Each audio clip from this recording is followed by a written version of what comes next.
Okay, let's get right into it. The State Council has just completely rewritten the rulebook for Chinese enterprises expanding into global markets. If your company is looking beyond domestic borders, understanding this new framework isn't just helpful, it's absolutely critical to your international survival. Let's dive into this explainer. Here is our roadmap for today. We'll be covering the new investment playbook, the state's support ecosystem, the mandatory compliance guardrails, protection and countermeasures, the severe penalties for violations, and finally, the timeline for implementation. All right, kicking things off with Section 1, the new investment playbook. So, under Article 2, the government is deliberately casting a massive net. Outbound investment isn't just about, buying a foreign factory anymore. It captures literally everything, from direct asset acquisition all the way to indirect control through equity or financing. The big takeaway here, you can't just use shell companies or creative accounting to bypass this rulebook. It covers the whole shebang. And this brings us to Article 5, which strikes a really fascinating dual mandate. On the one hand, you're granted full market autonomy, right? You make the decisions, you pocket the profits. But that freedom comes with some heavy new obligations. You're legally bound to protect the environment, respect local customs, maintain fair competition, and above all else, safeguard national security.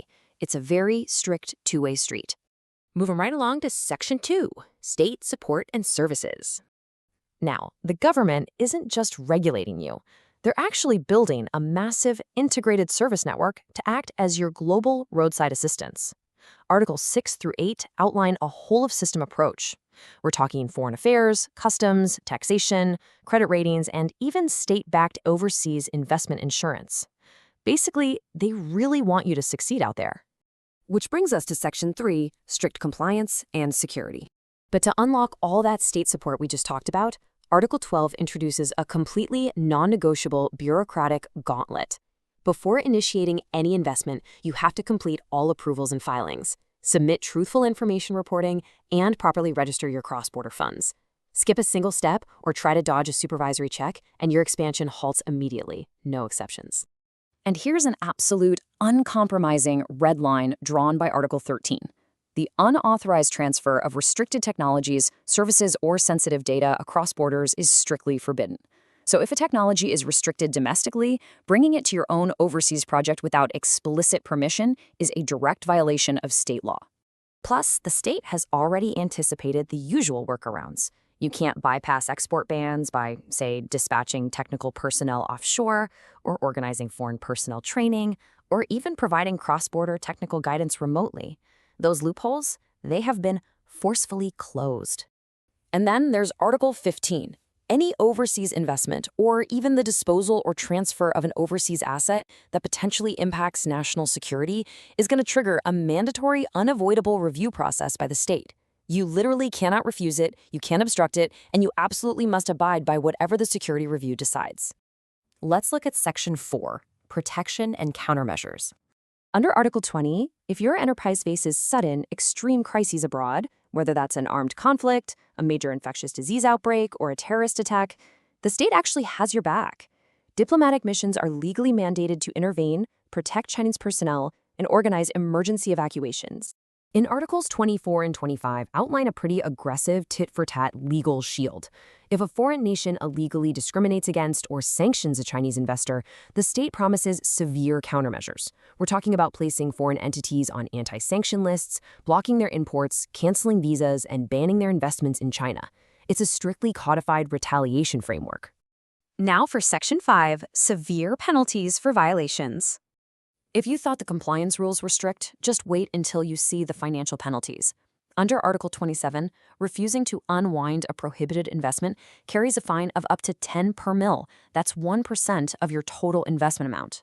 To put that into perspective, on a billion-dollar infrastructure project, that is a devastating multi-million-dollar blow. And that corporate fine, it's really just the starting point. The state will aggressively force asset liquidations, confiscate all illegal gains, and slap personal fines on responsible executives up to 100,000 RMB. And, perhaps worst of all, they can lock your company out of international expansion completely for up to 3 years. Also, remember that national security review we discussed earlier? Well, Article 28 warns that obstructing it or hiding information isn't just a minor procedural error. If your actions harm national security, it's going to lead to immediate state intervention to forcibly unwind your investment and eliminate that threat, alongside sweeping bans on your future activities. Finally, let's wrap up with Section 6, implementation and next steps. First off, do not assume offshore havens are somehow exempt. Articles 32 and 33 make it crystal clear that these rules explicitly apply to the special administrative regions of Hong Kong and Macau, as well as Taiwan. Furthermore, they apply to offshore reinvestments. So if you already hold assets or funds abroad and use them to invest elsewhere, you are still absolutely governed by this framework. Now, the most critical takeaway here is the sheer urgency.